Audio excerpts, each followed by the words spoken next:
2h30 d'émission et l'impression d'avoir davantage assisté à un match de boxe entre Marine Le Pen et Emmanuel Macron qu'à un débat présidentiel. Peu de temps pour les débats de fond, beaucoup d'invectives, d'attaques, voire même d'insultes. Vous êtes en fait la France qui se soumet. La grande prêtresse de la peur, elle est en face de moi. De toute façon, la France sera dirigée par une femme, ce sera ou moi ou Madame Merkel. Vous êtes la coproduction du système que vous dénoncez, parce que vous en vivez, vous êtes son parasite. Les deux arbitres, Nathalie Saint-Cry et Christophe Jacubizine, ont eu du mal à siffler les changements de round. Pardon, mais on a compris. Attendez, c'est inaudible. Car les deux candidats ont surtout suivi leur propre feuille de route avec un même objectif, cogner l'adversaire. D'abord, Marine Le Pen. Interrogée sur son état d'esprit si elle était élue, la candidate du FN brandit tout de suite sa première arme, lier autant que possible Emmanuel Macron au quinquennat Hollande. Alors, vous êtes l'héritier de François Hollande. Vous avez participé à un gouvernement qui a fait 35 milliards de taxes et d'impôts supplémentaires pendant le quinquennat, mais c'est pas vous. Au début, on avait bien avancé. Hollande Junior. Quitte à lui faire payer des bilans qui ne sont pas vraiment les siens, notamment sur le chômage et la loi travail. Vous parlez de ça, de prévention, et ça vous a pas ennuyé dans la loi El Khomri d'effondrer la santé, en milieu professionnel? Non, la loi El Khomri, parce que vous n'avez pas voulu l'assumer, mais c'est la loi Macron. Mais si c'est la loi Macron. Mais non. Bah non. Ça, c'est sa première stratégie. Mais pour donner ses coups, Marine Le Pen a une deuxième tactique. Faire d'Emmanuel Macron l'apôtre de la mondialisation sauvage.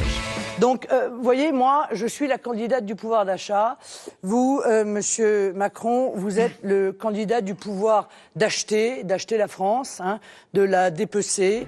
L'occasion de ressortir du chapeau la visite à l'usine Whirlpool et d'accuser Emmanuel Macron de mépriser les salariés. Jamais je n'ai fait ce que vous avez fait l'autre jour, c'est-à-dire aller profiter de la détresse des gens. Ça, on aura l'occasion de revenir. Moi, jamais je suis allé me planquer dans une salle de chambre de commerce avec des responsables syndicaux. En face, l'ancien ministre de l'économie rend les coups. Et lui aussi le fait sur deux axes principaux. D'abord, en ne cessant de rappeler les origines politiques de Marine Le Pen. Vous êtes l'héritière d'un système, d'un parti, d'un nom. Vous êtes la véritable héritière, non seulement d'un nom, d'un parti politique, de tout un système qui prospère sur la colère des Français depuis tant et tant d'années. Il l'attaque aussi sur ses propositions.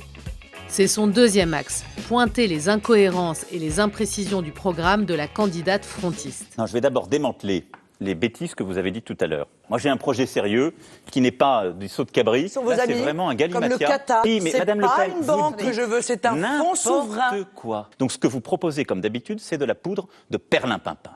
Emmanuel Macron insiste par exemple beaucoup sur les modalités concrètes de la sortie de l'euro proposée par Marine Le Pen. Vous proposez bien de sortir de l'euro. Non, je veux renégocier pour que l'euro, on s'en libère et on le transforme en monnaie commune. Non mais à quoi servira l'euro? C'est une monnaie commune, c'est un panier de monnaie, vous le savez, encore une fois. Notre dette, elle sera payée en euros ou en francs?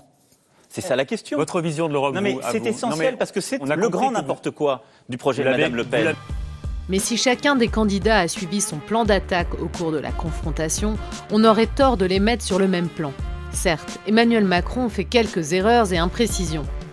Mais Marine Le Pen, elle, entasse les intox. CICE, loi El Khomri, coût de l'immigration, retraite à 60 ans, fichier S, double peine, GPA, la candidate du Front National aligne les fausses informations à la manière de Donald Trump. Mais surtout, elle fait preuve d'une véhémence jamais vue dans un débat d'entre-deux tours. Du début à la fin, Marine Le Pen reste dans son obsession, rabaisser l'adversaire. Complicité avec l'islamisme. Non seulement vous n'avez pas de projet, mais en plus vous avez une complaisance pour le fondamentalisme islamiste.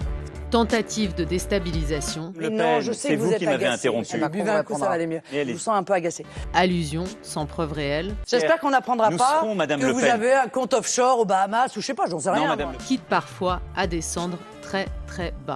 Je vois que vous cherchez à jouer avec moi à l'élève et au professeur, mais en ce qui me concerne, ce n'est pas particulièrement mon truc, je vous le dis. Moi non plus. Ici, c'est évidemment à sa femme, Brigitte Macron, ancienne professeure du candidat d'En Marche, que Marine Le Pen fait référence.